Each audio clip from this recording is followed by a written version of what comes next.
It started like any other quiet morning in Halcyon Ridge, Virginia, a place so still it seemed to have made peace with the past and promised nothing but simple, uneventful days. Officer Marcus Hale had worked the same stretch of road for nearly a decade. A former Marine turned patrolman, Marcus found comfort in routine. His days were predictable, the occasional speeding ticket, teenage drivers pushing the limits, and the rare DUI that ruffled feathers for a few days before fading into the town's sleepy rhythm. By 10:03 a.m., the streets were already bathed in soft April sunlight. Dogwoods flared pink and white along Maple Avenue. Birds chirped their redundant songs. Marcus sat in his cruiser parked at the corner of Maple and 3rd, nursing a cup of coffee that had gone lukewarm 20 minutes ago. He half listened to the dispatch chatter, none of which seemed urgent, until something caught his eye, a mint-condition, sky-blue 1964 Buick Skylark coasting lazily through a stop sign. No brake lights. Not even a pause. The act wasn't aggressive, just strange.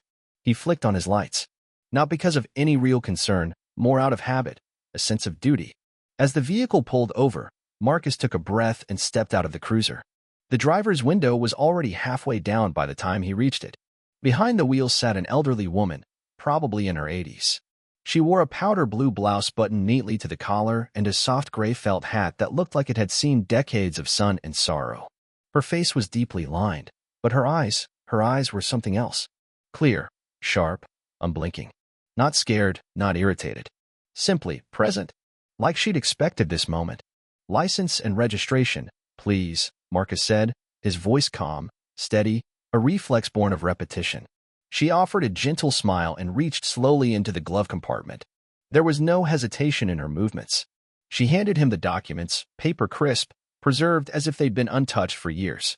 Marcus took the license and glanced at the name. Eleanor Marchand. Something in his chest shifted. The name clung to the edges of his memory like dust on an old photo. He scanned the birth year, 1938. His pulse jumped. Where had he seen that name before? He excused himself politely and returned to his cruiser. Sitting behind the wheel, he typed the name into the department database. The screen blinked, then loaded a file so heavily redacted it might as well have been blank. But one line stood out in bold. Eleanor Marchand, status, deceased, as of 1972, classification, confidential. Marcus stared at the screen. Deceased? He looked back at the Buick. Before he could process further, his radio crackled. Unit 7, Officer Hale, return to your vehicle. Do not detain the driver. Repeat, do not detain the driver. What? Dispatch never interrupted routine traffic stops. Ever. His jaw tightened. He grabbed his personal phone and made a direct call. Captain Harland. Sir. I need you to come to my location. Something's off. 7 minutes later, an unmarked black SUV turned the corner and glided to a stop. Captain Elias Harland stepped out, eyes scanning the scene like a man walking through a memory. Normally unshakable, the lines around his mouth were drawn tight. He said nothing to Marcus. Instead, he walked straight to the driver's window. Ma'am, Harland said, and his voice dropped low. Reverend. Welcome back. Elaine returned the nod with grace, her smile faint but full of something deeper, relief, perhaps, or weariness. I suppose it was only a matter of time, she said, her voice steady, almost resigned. She's coming with me, Harland said, turning to Marcus. Secure location. Her car stays here. We'll arrange pickup. Marcus climbed into the back seat of the SUV as Elaine settled in beside him. The silence in the vehicle was thick. He couldn't help but look at her through the mirror. Ma'am, he finally said, unable to hold it in. Who are you really? Elaine turned to him, her expression unreadable. I was a cryptographic analyst, she said. Worked for the Department of Strategic Intelligence during the late 50s into the 60s. My job was to intercept and decode transmissions, internal and external. We were tracking a leak. Someone was feeding our classified information to foreign adversaries. Marcus felt himself leaning forward, drawn in. We found him, she continued. A man with stars on his collar. Highly decorated. Protected. I compiled enough evidence to make it undeniable. The night before I was set to testify to an internal tribunal, my apartment was torn apart. My dog was killed. I received threats notes, calls. My colleague, Samuel Delacroix, the only man I ever truly trusted, told me I had less than 24 hours. What did you do? Marcus asked. We staged my death. Car crash outside Petersburg. We used forged autopsy records, switched dental charts, burned an abandoned vehicle. The story held. I became no one. She paused, her hands folded in her lap like an old ritual. I changed names, moved states, stayed in trailers, barns, attics. I never stayed anywhere more than 6 months. Not until now. Why come back? Marcus asked. Elaine looked out the window, the countryside rolling by. Because the silence has lasted too long, she said. Because I finally believe someone's ready to listen. And because the people I was running from, they've either died or lost the power to bury the truth again. The SUV turned down an unmarked road.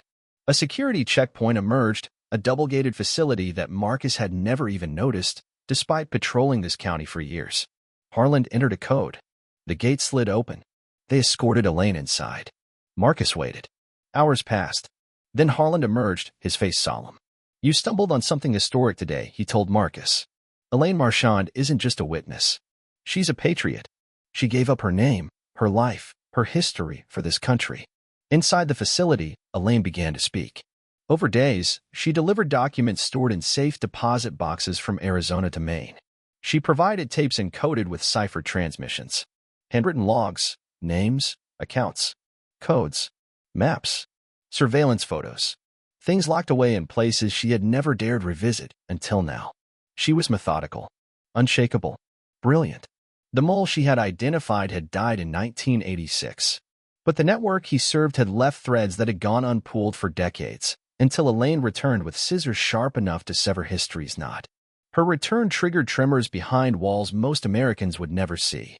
Intelligence officers quietly retired. Congressional committees quietly reconvened. Files labeled "lost" were suddenly found. Places once considered secure were reevaluated, protocols rewritten. She unraveled a truth that stretched through Vietnam, the early days of the NSA, and the Cuban Missile Crisis. She had been there, hidden, watching, remembering. Marcus went back to patrols. But nothing felt routine anymore. Each car he stopped, each face he saw, he wondered, was this another story hiding behind calm eyes? Another piece of history, buried behind a badge or a bumper sticker. He thought of Elaine often. Her strength, her quiet fire, the decades she spent keeping truth alive in the dark. In the final days of her debrief, he visited the secure facility.